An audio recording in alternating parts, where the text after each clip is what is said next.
Let me ask you this, Amar'e. Seeing the Suns in the finals is first and foremost because that's where your career began, and you guys came oh so close a couple of times. Back then, you, Steve Nash, and company with Mike D'Antoni. Just seeing them in the finals, what's it mean to you? It feels amazing, bro. Honestly, I mean, it's great to see. The connection I have with the players and the organization there has always been a lot of love on my side, and I think to see those guys in the playoffs and in the finals playing well is exciting for me to watch.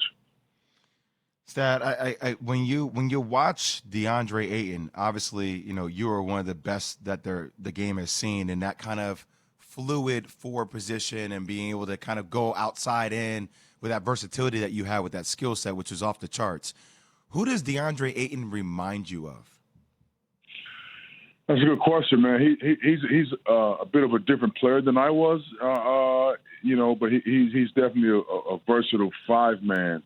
He kind of reminds me of kind of a taller version of kind of Antonio McDyess, maybe not as explosive. That's a good one. But a guy who can shoot the face-up jumper.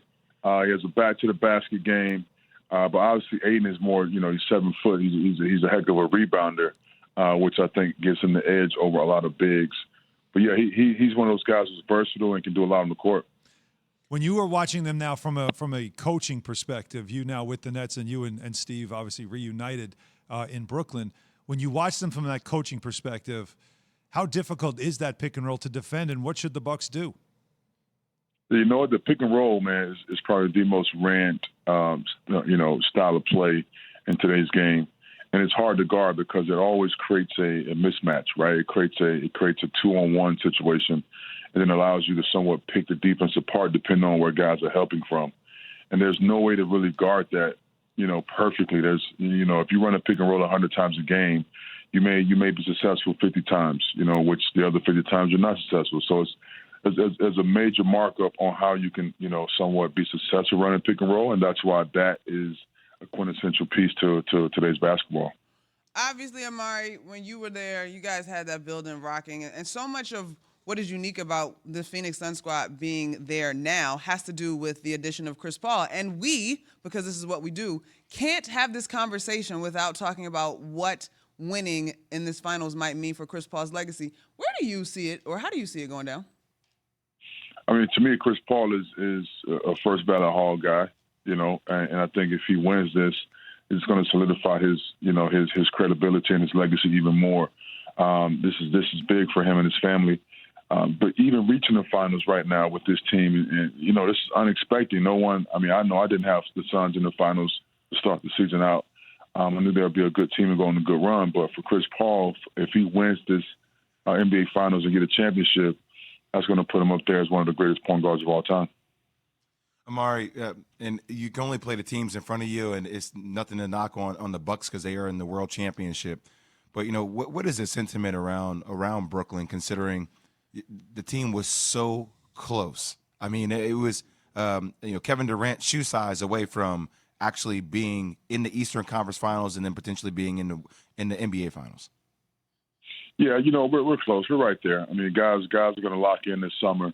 Kev is already, playing for the Olympics. James as well. So we're gonna take this summer very seriously. The guys are gonna come back in amazing shape, and we'll have a run for it next year.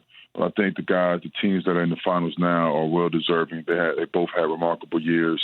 They both fought through adversity and injuries throughout the season, and to see both of those teams, Milwaukee Bucks and the Phoenix Suns, in the finals. It's good to see fresh faces and a new team in the finals. And, for me, it's just very exciting that my former team, the Phoenix Suns, are there. Amar'e Stoudemire, he's now a Nets assistant coach, joining us on the Goodyear Hotline. Amar'e, you're a guy that throughout your career you've had to manage a knee injury. You've played through it. You were able to transform your game with it. When you see the injury that Giannis suffered in the conference finals, and then a week later he's playing in Game 1, from your perspective, your history with it, and what you've had to deal with, how surprised were you that he was able to play in Game 1 and then put up 20 and 17 while doing it? Yeah, man, you got to be a soldier, bro. You can't just step on the court and not give yourself 100% chance to be successful. Whenever you suffer injuries, man, that happens. It's part of the game. But, you know, the ones who don't make the excuses and the ones who put in the work to get themselves back on the court are the ones who succeed. And I think Giannis, with the injuries suffered last round, and for him to be out in the court and being productive says a lot about his character and him as a player. You know, you could share this too, Amar'e, but one of the things that was remarkable about your recovery, and Giannis said, like, it was 24/7, just going through whatever I had to go through rehab-wise. And that sounds dramatic, like, all right, nobody's really doing it 24/7. But you would spend hours, right, in a room, like in a dark room. You had to lay on your stomach while you were recovering from the microfracture, right? Well, that was when I had an eye injury. And I had the eye injury, right? There was the eye injury. That's right. Yeah. I had to lay face down for 22 hours a day, bro, for 10 days. It was a tough deal. Think about that. I mean, think about what you have to do to recover from something, right? It's absolutely amazing. Right. Okay. Right. That goes to show you, man. Like you'll do whatever you can to persevere to get back to the top of your game, and that's what Giannis is doing. All right. So speaking of injuries, Amar'e, I need to get your thoughts on this idea that this season and this champion will be blemished because of the record high 10 All-Stars who were injured over the course of the playoffs. I'm of the camp that injuries, unfortunately, are just part of the game. Or where are you?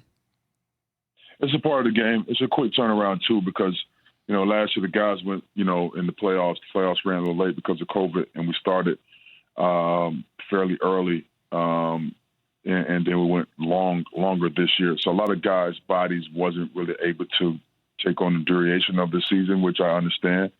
But it is what it is, and every year there's always going to be injuries and situations that occur. And the teams that make it to the top, are the ones who deserve to be there. And so out of respect to the Phoenix Suns and the Milwaukee Bucks, those teams are the two top teams right now in the NBA, according to the NBA Finals. Thanks for watching ESPN on YouTube. For live streaming sports and premium content, subscribe to ESPN Plus right now.